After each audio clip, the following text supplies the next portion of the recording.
Welcome to Finnegan's Fireside Tales. Today we will be reading The Fall of the House of Usher by Edgar Allan Poe. During the whole of a dull, dark and soundless day in the autumn of the year, when the clouds hung oppressively low in the heavens, I had been passing alone, on horseback, through a singularly dreary tract of country, and at length found myself, as the shades of the evening drew on, within view of the melancholy House of Usher. I know not how it was, but with the first glimpse of the building, a sense of insufferable gloom pervaded my spirit. I say insufferable, for the feeling was unrelieved by any of that half-pleasurable, because poetic, sentiment, with which the mind usually receives even the sternest natural images of the desolate or terrible. I looked upon the scene before me, upon the mere house, and the simple landscape features of the domain, upon the bleak walls, upon the vacant eye-like windows, upon a few rank sedges, and upon a few white trunks of decayed trees, with an utter depression of soul which I can compare to no earthly sensation more properly than to the after-dream of the reveller upon opium, the bitter lapse into everyday life, the hideous dropping off of the veil. There was an iciness, a sinking, a sickening of the heart, an unredeemed dreariness of thought which no goading of the imagination could torture into aught of the sublime. What was it? I paused to think. What was it that so unnerved me in the contemplation of the House of Usher? It was a mystery all insoluble. Nor could I grapple with the shadowy fancies that crowded upon me as I pondered.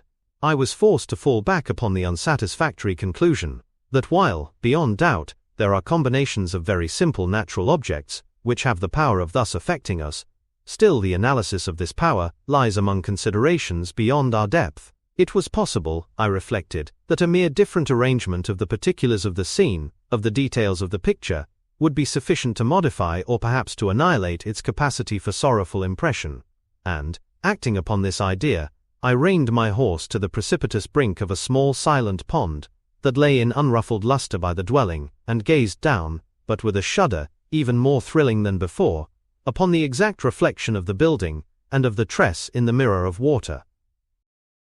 Shaking off from my spirit what must have been a dream, I approached the house.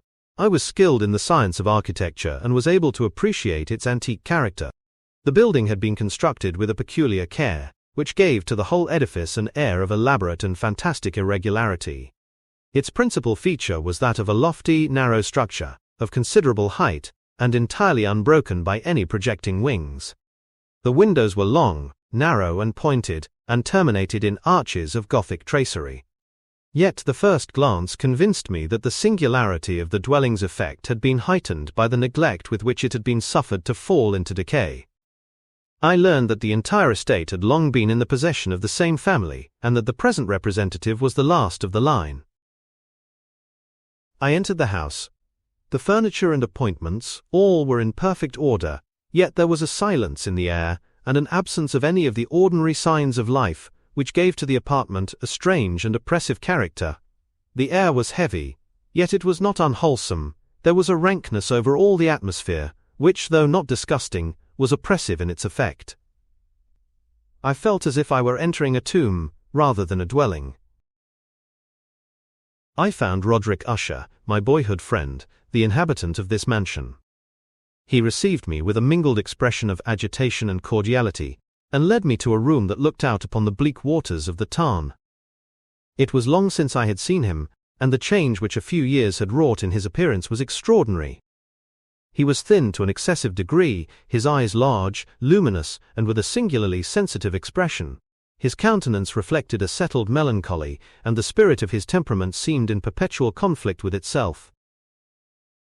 Roderick informed me that his sister Madeline was ill, and that her condition had been long the cause of his own physical and mental suffering. The disease was mysterious, and her constitution appeared to be wasting in a slow but unrelenting manner.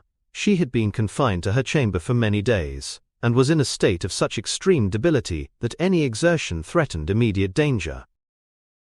During my stay, I observed the peculiarities of the house and of the family.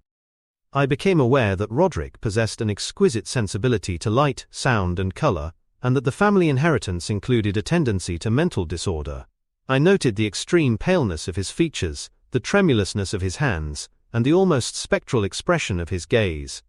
The apartment, the furniture, and even the very atmosphere of the dwelling seemed to reflect the sorrow, desolation and gloom that had taken possession of his spirit. Madeline Usher's presence, though seldom visible, cast a shadow upon all life in the mansion. Her feebleness and ethereal quality affected the sense, as though some invisible influence pervaded the air, instilling an indescribable dread. I remained at the house, striving to divert my friend from the overpowering melancholy that had settled upon him. We read together, we conversed upon various subjects, and I attempted by every means to mitigate the shadow that the mansion and its traditions seemed to cast upon his mind. Yet the oppressive influence of the House of Usher continued to weigh upon us both.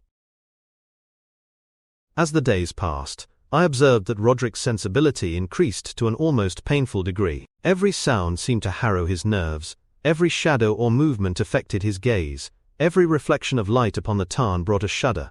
He confided in me his growing apprehension that the house itself was alive, or that some preternatural agency pervaded it.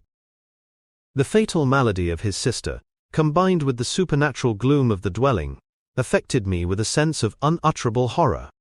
The very furniture, the walls, the tapestry, seemed to breathe with a life that was at once mysterious and menacing. At length, on a night of the deepest darkness, a storm arose, and the elements seemed to echo the fearful excitement of our hearts. A sound as of the rushing of the wind among trees and through the walls of the house was heard. The tarn's reflection was disturbed, and the mansion appeared to tremble. Roderick and I remained together, listening to the muffled noises, while a sense of impending calamity filled the room. Suddenly we became aware of a presence. Madeline, who had been confined to her chamber, appeared before us. Her steps were slow and almost noiseless. Her eyes, vacant yet intense, met ours. She advanced a few paces, and then, without a word, fell into Roderick's arms, her form fainting and fragile. In a moment, the terrible truth became clear. The line of Usher and the mansion itself were inextricably bound. The decay of the family and the desolation of the house were one and the same. The energies of the dwelling and of its last heirs were mutually dependent, and the fall of one meant the fall of both. With Madeline's death and the burial in the family vault, the last hope of Roderick seemed extinguished. Yet that night, as I kept watch, a faint sound, like the rustling of a shroud or the dragging of a heavy body, came from the family tomb. The storm without and the strange noises within the mansion combined to create a scene of appalling terror. Roderick, almost frantic with fear, and I ascended to the family vault. There, amid the shadows and the storm's fury, we beheld a sight that defies description. Madeline, risen from her tomb, standing before us with a ghastly and accusing countenance. She fell upon her brother, and together they sank to the floor. A crash followed. The mansion shook violently, as if the structure itself had split from foundation to roof. I rushed from the vault, and as I reached the outer air, I looked back. The House of Usher, with its long vacant windows, its decayed walls, and the dark tarn reflecting its image, gave way, and the entire building collapsed, leaving the waters of the tarn undisturbed, as though no house had ever existed there. Thus ended the mysterious and tragic history of the House of Usher.